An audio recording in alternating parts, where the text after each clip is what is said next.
Bonjour tout le monde, bienvenue pour une nouvelle capsule du projet Deuxième Chance. Aujourd'hui, j'ai l'honneur de vous présenter Lynn Sicotte. Lynn, bienvenue parmi nous. Ben, merci beaucoup. Merci pour l'invitation. Je suis super honorée à mon tour d'être ici. Oh, ça me fait plaisir, merci. Lynn, j'aimerais que tu nous dises qui es-tu, toi, quel genre de femme tu es, puis qu'est-ce qui constitue ton univers aujourd'hui en 2021? C'est une bonne question. Écoutez, je vais commencer avec le côté peut-être plutôt personnel parce que on est un tout. C'est sûr que je suis une femme en affaires, mais avant tout, je suis une fière maman d'une grande fille de 18 ans qui étudie pour être ambulancière.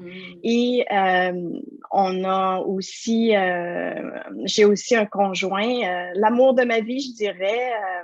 Qui est à mes côtés depuis les 25 dernières années et plus. Wow. On est à la fois très, très différents, mais ce qui nous rassemble, c'est vraiment nos valeurs. Donc, je pense que c'est ce qui donne du gaz à notre relation d'être différents, mais d'avoir les mêmes valeurs. Alors voilà, puis côté affaires, je dirais, je suis une femme d'affaires qui est toujours en quête d'alliances stratégiques. Moi, je me nourris beaucoup des mises en relation. Donc, lorsque je rencontre quelqu'un, souvent, je me souviens de la personne et puis on dirait que j'ai comme un second... j'ai comme j'ai comme un feeling à l'intérieur de moi et puis au fil du temps, ça peut même prendre des mois, des années. Je vais me souvenir de telle personne, je vais me souvenir, elle laisse une trace en moi. Puis, j'aime ça, la jumeler avec une autre personne pour qu'elle puisse progresser, avancer. Et de ce côté-là, j'aime beaucoup le co-développement qu'on appelle ou les masterminds, les groupes mastermind. Pour moi, mastermind veut dire cerveau collectif. Donc, c'est des gens qui sont assis ensemble, qui ont des objectifs qui sont probablement communs ou similaires. Et je trouve que la complémentarité derrière chaque personne, il y a tellement un vécu qui mérite d'être partagé et qui peut aider son prochain. Et en se donnant des objectifs d'avancement, je trouve que c'est tellement une belle façon de progresser. Donc, pour moi, les groupes de ce type-là, ça m'interpelle beaucoup. Je fais aussi du coaching d'entrevue. Donc, au côté gestion de carrière, c'est une de mes grandes forces. Et malgré moi, on est venu me chercher. Je me voyais pas du tout là-dedans. Il y a une partenaire qui est venue me voir. Elle était pas partenaire à l'époque. Puis elle me dit, écoute, moi, je fais des CV, je fais des sites LinkedIn et puis j'ai une demande. Est-ce que tu serais prête à passer des entrevues aux gens qui veulent progresser dans leur carrière? J'ai dit, écoute, je peux bien t'aider. Moi, ça me fait un plaisir de contribuer en ce sens. Mais je le voyais pas comme une source potentielle de revenus éventuels et c'est devenu le cas, surtout avec la COVID. Il y a eu beaucoup de mouvements à ce niveau-là, donc j'ai eu beaucoup d'opportunités. J'ai pu aider un bon nombre de gens en ce sens. Et pour moi, écoutez, c'est un plaisir inouï de faire ce type de choses-là. C'est en moi, je dirais même que c'est un talent naturel. C'est pas quelque chose que j'ai forcé. C'est venu de l'intérieur de moi. Et puis, j'attire une clientèle qui est quand même, j'ai eu des avocats, j'ai eu des avocats, j'ai bien aimé parce que c'est des entrepreneurs qui sont en affaires avec lesquels je peux aider à progresser. Mais j'ai eu des hauts dirigeants, j'ai eu dans le domaine de la santé, la pharmaceutique. Donc, c'est une belle... j'ai eu des étudiants aussi, donc c'est une belle, comment je dirais, des beaux prospects, des belles personnes que j'attire. Probablement dû à mon profil aussi. Moi, c'est des conversations qui sont percutantes, mais en toute authenticité. Donc, c'est ce qui m'interpelle. Alors voilà, ça résume pas mal ce que je vous dirais que je suis aujourd'hui. Wow, quelle femme inspirante tu es! Dis-moi, là, tu parles de la femme d'aujourd'hui, mais il y a 10 ans ou 15 ans ou 20 ans, quel genre de Lynn étais-tu, toi? Ah, moi, j'étais une Lynn. Écoutez, j'avais une jeune demoiselle de 8 ans. j'essayais de concilier tout ce que j'avais à faire de mon mieux. Je suis une personne, si vous ne l'avez pas dénoté, je vous le dis, je suis une personne intense. Donc, quand j'embarque dans quelque chose, j'embarque à plein ou j'embarque pas du tout.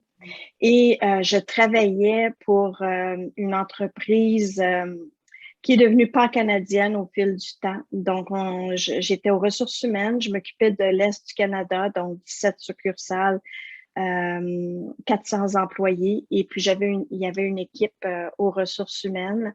Donc, j'ai fait ça pendant 13 ans et je suis arrivée à un moment où, comme on dit, j'avais fait le tour du jardin. Mm-hmm. Donc, ça m'apportait plus autant.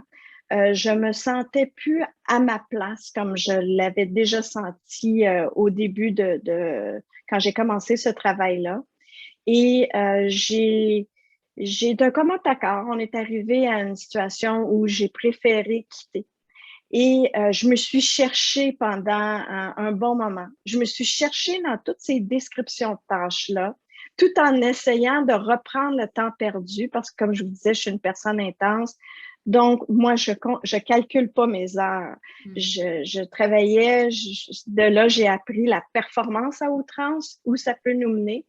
Et je vous dirais que le premier 6 mois, même la première année, puis je dirais jusqu'à 2 ans, avant de récupérer ma santé presque à 100%, je vous dirais que c'est même pas à 100% aujourd'hui. Donc, je me suis beaucoup donnée pour cette entreprise-là.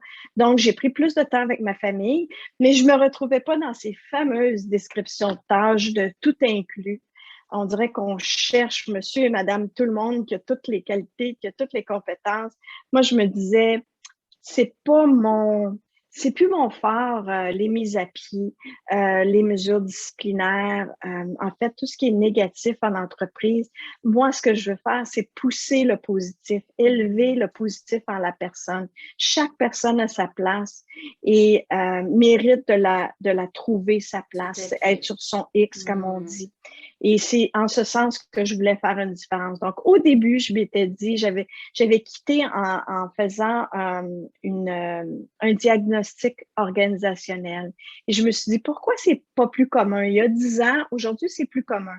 Mais il y a 10 ans, c'était pas si commun en entreprise de sonder les employés et de prendre des actions en fonction des besoins des employés alignés avec les objectifs de l'entreprise. Donc, moi, je me suis dit, je vais foncer en ce sens et la vie m'a amené ailleurs, mais je suis toujours à accompagner les gens vers leur mieux-être. Et je dis que la performance s'élève grâce au mieux-être. Si le mieux-être n'est pas là, la performance peut glisser soit à outrance ou soit de façon négative, où on connaît tous le présentéisme, combien ça peut coûter aux entreprises, mais combien ça peut coûter à la personne d'être pas là. C'est coûteux dans les deux sens. Alors, je voulais faire une différence à ce niveau-là. Et ben, c'est ça. Donc, c'est ce que je vous dirais, le 10 ans et qui rattache, relie à où je suis rendue aujourd'hui. Donc, est-ce que tu dirais que c'est ta santé qui est ton événement bascule, ton déclin de la santé, ou tu as vécu un autre événement bascule qui a fait que là, tu as choisi de changer de voie au niveau de ta vie? Ben là, tu m'amènes sur une question très, très, très intéressante. C'est qu'on a quelque chose en commun, toi et moi. Et comme je vous disais, je me recherchais dans ces fameuses descriptions de tâches et je trouvais rien. J'étais devant rien.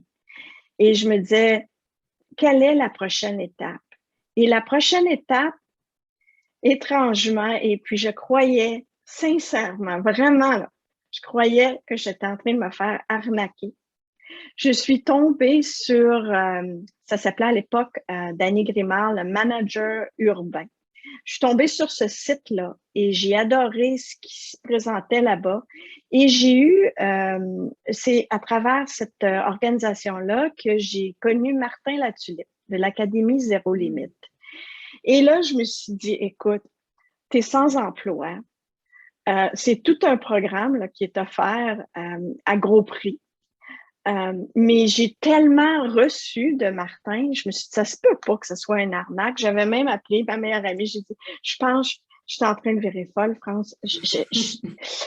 Puis, finalement, écoute, j'ai appuyé sur le bouton, j'ai acheté. Et depuis ce temps-là que je consomme du Martin Latulippe sur toutes ses formes, autant gratuit que le programme qui est renouvelé, c'est le troisième renouvellement. Je suis de la cohorte 2013. Alors, toutes ces années-là, alors ça a été un investissement et non une dépense, croyez-moi. Alors, ça a fait une grosse différence. Martin Latulippe, vraiment, je dois admettre que j'ai essayé autre chose, mais je reviens toujours à Martin. Donc, je dirais que ça a été vraiment un événement déclencheur dans tout ça, de me faire confiance. Il n'y a aucun entrepreneur dans ma famille. Je connaissais pas ce monde-là, puis je me voyais vraiment pas là-dedans. Je me voyais comme professionnelle, mais sans plus, je me disais qui je suis pour donner des conseils aux gens ou quoi que ce soit. Et je suis tellement heureuse d'avoir choisi cette voie-là aujourd'hui. Tellement. Il incarne tellement des belles valeurs. Hein? J'aimerais que tu me dises, là, tu as parlé de quelques-unes de tes peurs. C'était quoi tes peurs principales à travers ton processus? Je dirais à travers les nouvelles choses, c'est souvent la peur de ne pas être à la hauteur ou la peur de pas répondre aux attentes de façon satisfaisante pour moi. Pour l'autre, bien sûr, je vais me donner à 100%, mais face à moi-même, de dire j'aurais pu faire plus, je suis dans ça, là, j'aurais pu, j'aurais dû, j'aurais... Fait que ça, pour moi, en tout cas, ça cache des peurs. Et puis, ce que je me suis dit, c'est, il y a toujours, tu sais, l'entrevue d'aujourd'hui, c'est une deuxième chance. Il y a toujours une deuxième chance de s'y prendre. Et ce que j'ai appris, c'est que on peut dire, ben, je vais trouver la réponse ou je vais trouver des ressources. Et de là, la beauté d'avoir un réseau. Donc, moi, dernièrement, là, une semaine, on fait appel à moi, on dit une situation ressources humaines. Je me dis, j'écoute, je me dis, ouais, ça ressemble à du harcèlement, mais je vais quand même aller à la base. On me dit, non, non, non, écoute, c'est une organisation, en tout cas, je nommerai pas ici, là, parce que ça demeure confidentiel, mais c'est pas une organisation, disons, c'est une organisation de bienfaisance, sans nommer de nom. Et je me dis, je vais aller voir. Donc, j'ai une belle échange avec la gestionnaire en question et ça rime avec harcèlement dans ma tête, mais je me dis, je me retourne vers quelqu'un que je connais bien et puis je lui demande de regarder la situation. Elle me dit, ben, ça pourrait être de la consolidation d'équipe. Vous savez comment les équipes, des fois, se comprennent plus ou quoi que ce soit. Et puis, moi, j'ai mon feeling et je dis, ben, je te donne le mandat et puis regarde ce que c'est. Et puis, j'ai eu justement la confirmation hier que c'est du harcèlement psychologique. Ouais. Donc, c'est pas dans ma... Moi, je connais mes limites. J'aime mieux référer la personne à quelqu'un d'autre à ce moment-là. Donc, c'est beaucoup de connaître nos limites, connaître nos forces, connaître nos faiblesses et connaître nos limites. Donc, c'est ça qui m'aide avec la peur. Je me dis, je suis une personne humaine. Oui, je suis vulnérable, comme tout le monde peut l'être, mais c'est l'honnêteté avec soi. Qui fait toute la différence. De le dire, il n'y a pas de mal à dire ce qu'on ressent. Alors, c'est comme ça que j'ai contré un peu ces peurs-là qui étaient très présentes chez moi. Et maintenant, j'aimerais savoir, Martin nous amène dans les premiers exercices qu'il nous donne à découvrir c'est quoi notre pourquoi. Toi, c'était quoi ton pourquoi qui t'amenait vers la personne que tu es aujourd'hui, là? Ben mon pourquoi, c'est beaucoup depuis un jeune âge, le comportement humain m'a toujours fascinée. Donc, ça part de loin. J'ai déménagé 24 fois dans mes premières dans mes premiers 30 ans. Donc, j'ai dû m'ajuster à plusieurs reprises. J'ai dû faire preuve de résilience à plusieurs reprises. Et la personne que je suis est une personne qui observe et qui a vu beaucoup de types de personnes. Je me suis toujours intéressée à tout ce qui est test de personnalité, psychométrie et toutes ces choses-là. Et j'ai, comme je disais tantôt, un talent naturel pour amener la personne plus loin. Des fois, on se voit pas, on se juge sévèrement ou on est... je dis souvent, la confiance peut frôler aussi l'arrogance. Donc, c'est bon d'être confiant, mais à excès, ça peut être perçu comme de l'arrogance, pour vous donner un exemple concret. Alors, c'est le type de choses avec lequel je suis bien à l'aise. Et souvent, les gens, si on pense, parce que l'idée qui me vient, c'est en gestion de carrière, parfois, les gens voient pas tout ce qu'ils ont fait d'un œil, de le voir d'un œil différent, un second regard sur qui on est. Puis c'est ça qui me parle beaucoup. Comme je vous disais au début de l'entrevue, derrière chaque personne, il y a tellement un vécu qui mérite d'être partagé. Et chaque personne a sa place. Et pour moi, de faire une différence en ce sens, dans le sens de pousser toujours le positif, les talents vers l'avant et de se compléter parce que je crois beaucoup à l'entraide, à l'échange, que ça peut, avec des personnes complémentaires qui sont similaires à nous, mais qui ont des différences, ça peut tellement nous amener vers le haut. Donc, c'est ça mon pourquoi. Ça résume. Merci. C'est tellement un partage inspirant aujourd'hui. Dis-moi, quelle serait la plus belle chose que tu dirais que la vie t'a enseignée au fil des années? Je dirais vivre et laisser vivre. Dans le sens où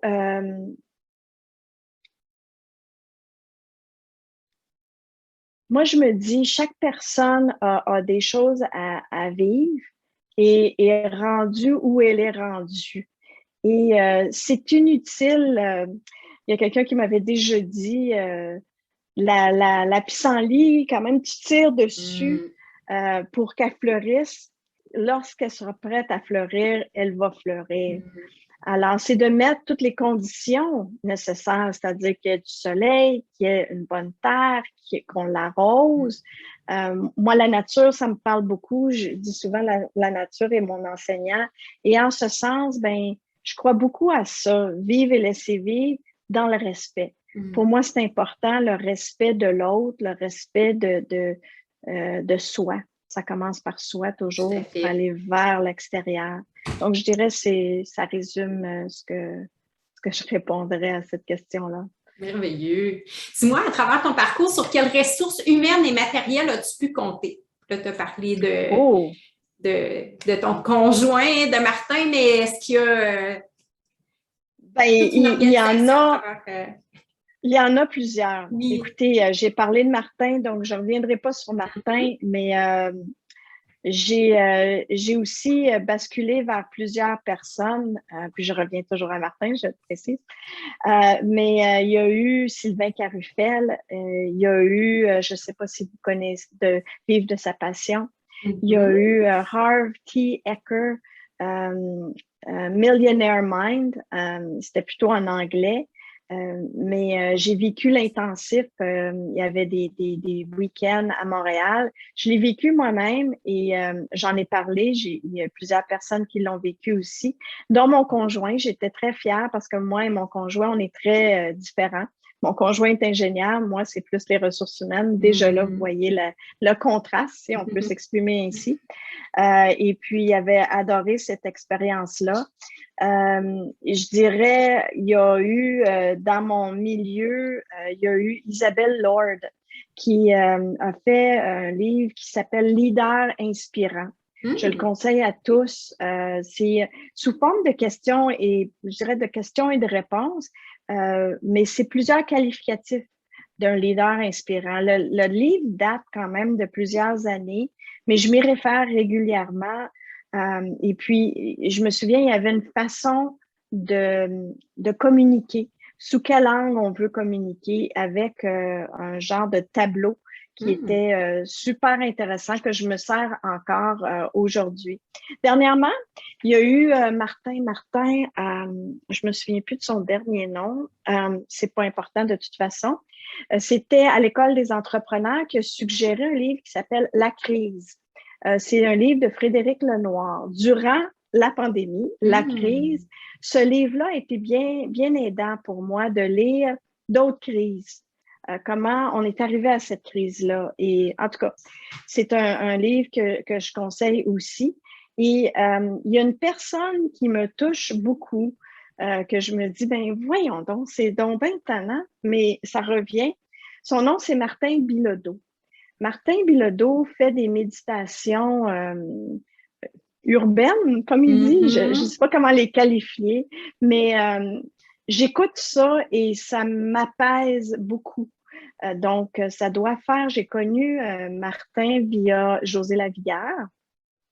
Je fais partie de Zone Fit aussi. Ça fait quoi, 10 ans, ben, presque 10 ans à présent que je faisais Zumba et yoga chaud. J'ai dû arrêter dû à la pandémie. Donc là, je fais partie de José Lavigueur aussi. Donc, c'est une personne aussi qui m'inspire. Et j'ai connu Martin tout bonnement à travers ce programme-là. J'adore. Il y a François Lemay, qui est toujours quelqu'un qui m'interpelle sur le web, et à moindre niveau, mais quand même, Robert Savoie aussi et Mhm. Annie Les Tourneaux. Puis Daniel Blouin, que j'ai eu le plaisir de rencontrer à la Z, au Salon du Livre, avec Sylvain Caroufel, en tout cas à plusieurs occasions. Et puis j'aime bien les analogies justement face à la nature et tout ça qu'il amène. Mhm. Donc, ça serait. Puis, il y a eu autre chose. Il y a un programme Prendre soin de soi cet été que j'ai trouvé vraiment phénoménal. C'était pour les entrepreneurs. Avec la pandémie, plusieurs avaient de la difficulté à pivoter et tout ça. Et j'ai suivi 2 programmes, Faire autrement, et je me souviens plus de l'autre. En tout cas, je nomme le nom de Geneviève Guité. C'est une personne très inspirante qui a amené des exercices hyper faciles, mais hyper Mhm. transformateurs. Vous pouvez la retrouver, son podcast est sur Apple ou Spotify ou ces médias-là. Bold Leadership. Donc, ça me vient comme ça cet été, en tout Génial. cas. Ouais, j'ai bien aimé son approche. Wow, merci beaucoup. Dis-moi, à travers ces années-là, quelle qualité as-tu pu développer grâce à toutes tes expériences de vie? Qualité. Je dirais, moi, je me vois comme étant une personne qui est résiliente. C'est-à-dire que je rebondis. Mhm. Euh, Parfois, il y a des coups qui sont durs, mais je me dis toujours que c'est pour le mieux. Sur le coup, ça prend des fois un certain Mhm. temps avant que, comme on dit, le mal passe. Il faut que Mhm. quand même accepter. Mais j'ai tellement confiance en la vie, j'ai tellement confiance en ce qui arrive pas pour rien, aux synchronicités, à tous ces aspects-là qui peuvent être perçus comme, comment je dirais, pas zen, mais euh, perçus comme ésotériques. Mhm. Mais il y a quelque chose là qui m'appelle quand même. J'essaie de jumeler le rationnel avec les trucs des fois qui sont inexplicables et puis faire du sens de ça et ça m'aide à avancer en continu. Tout à fait. Dis-moi, si c'était à refaire, maintenant que tu as du recul, est-ce que tu ferais les choses de la même façon ou il y a des choses que maintenant tu te dis avec un autre regard, tu ferais autrement?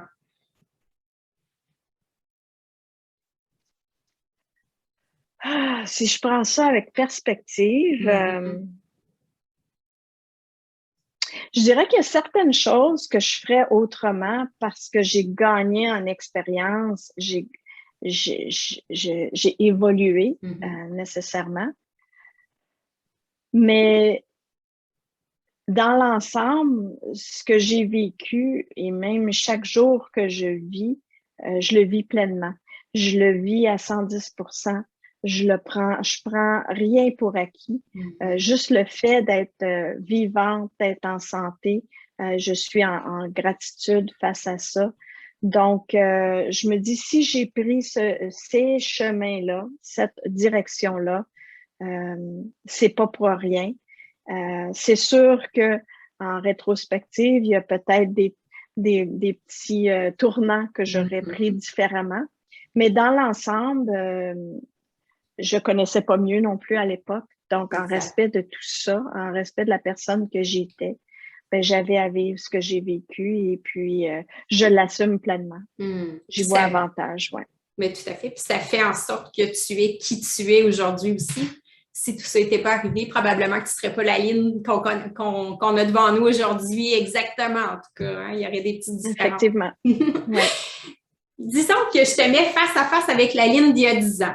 Qu'est-ce que tu aimerais lui transmettre comme message, toi, aujourd'hui, avec ton expérience de vie et ton évolution? Ben, je lui dirais, tu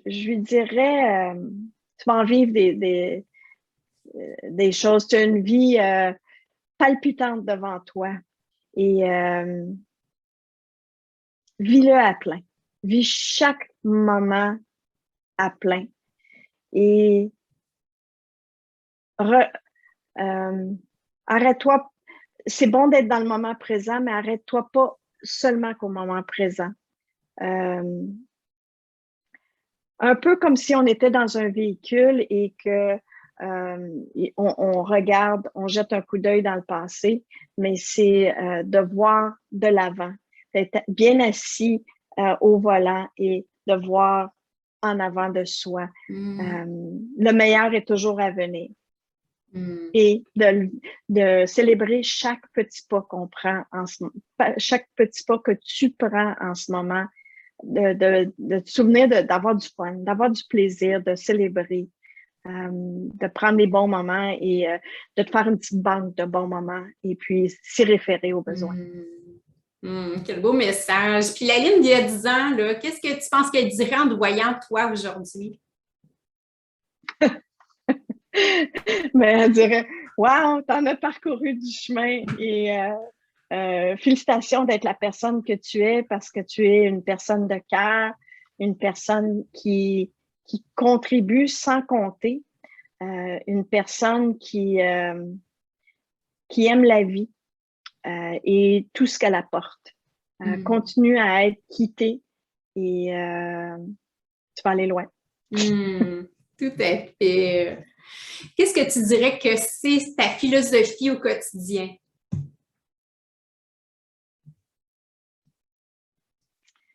Il y a plusieurs choses qui me viennent à l'esprit.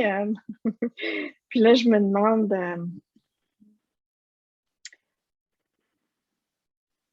je dirais...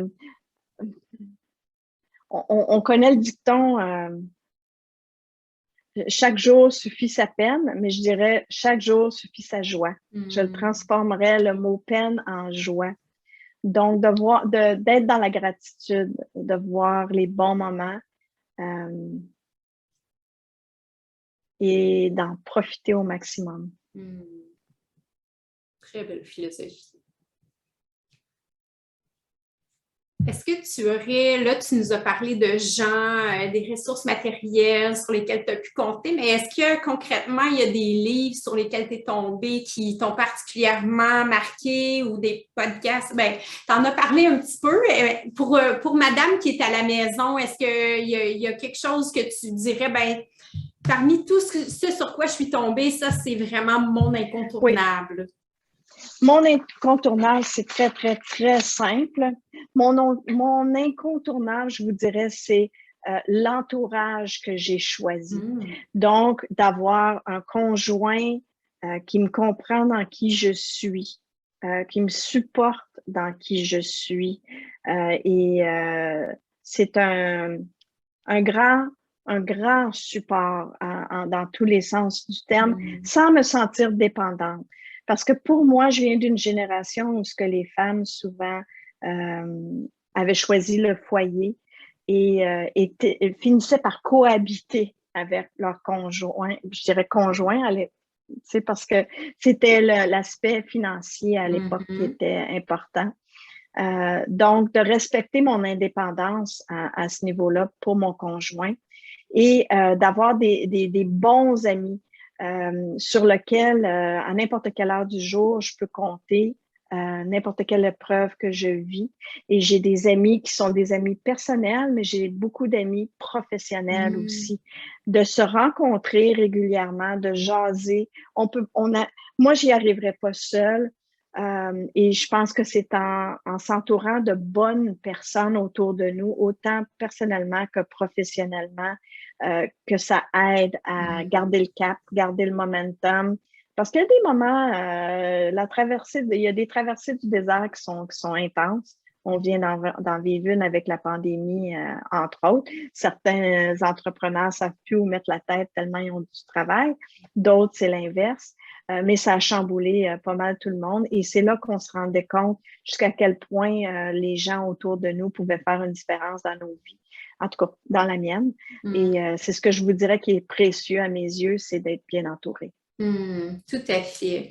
Et je ne sais pas si il y a, en tout cas, il y a un lien à faire entre les deux, mais si y a des femmes qui nous écoutent présentement, qui vivent un défi particulièrement difficile ou qui ont une sortie de zone de confort à faire et que ça leur fait vraiment peur, est-ce que tu aurais un conseil à leur donner aujourd'hui? Oui, je leur dirais de se donner la permission, d'oser. Souvent, on se retient par peut-être manque de confiance, par peut-être mille et une choses. D'aller vers l'autre, il y a tellement à y gagner. Et si ce n'est que de savoir qu'on n'est pas devant la bonne personne, déjà, c'est un plus que de dire, ben peut-être que j'aurais donc dû que... alors, je dirais de se donner la permission d'être pleinement qui on est et d'aller vers l'autre ou les autres. Et puis de là, est-ce qu'il y a quelque chose qui peut s'en suivre? Sinon, est-ce que je réfère la personne? Est-ce qu'on continue? Est-ce que ça s'arrête là? Je suis contente de l'avoir connu, mais il n'y a pas d'atome crochu. Alors, c'est en avançant vers l'autre que je pense que ça peut être aidant et non de se replier, de se... Exactement, ce qu'on a souvent tendance à faire. Oui, tout à fait. Oui, ben quand on a peur, on n'est pas bien, ben on cherche à se réconforter. On peut le faire durant un temps, mais éventuellement, il faut s'ouvrir, il faut se montrer sous son meilleur angle et puis le meilleur va arriver en échange. Vraiment. Et là, qu'est-ce que je peux te souhaiter, ma belle Lynn, pour ta continuité? Est-ce que tu as des projets ou qu'est-ce que je pourrais te souhaiter de meilleur pour les jours à venir, les années à venir? Ben moi, je vous dirais, mon motto est la performance dans le mieux-être. Donc, avec le mieux-être, on peut accélérer notre performance. C'est de continuer à persévérer en ce sens et d'être bien en soi pour aider les autres à être bien. Donc, continuer à contribuer en ce sens, ça me va à merveille. Ben, je te le souhaite de tout cœur. Je pense que tu es vraiment sur la bonne voie. Merci tellement pour ton témoignage inspirant. Ça a été un moment vraiment précieux pour moi. Ça va l'être aussi pour toutes les personnes qui vont nous écouter. J'en suis convaincue. Merci mille fois. Ben, merci Isabelle pour cette belle opportunité-là. Je trouve que c'est un projet qui va, en tout cas, je le souhaite, rapporter beaucoup à plusieurs femmes et à plusieurs personnes même. Et puis, je te rends l'appareil, je te souhaite bon succès, une belle continuité dans ce que tu as entrepris. Merci beaucoup. Merci. À bientôt. Merci tout le monde. Bye. Bye.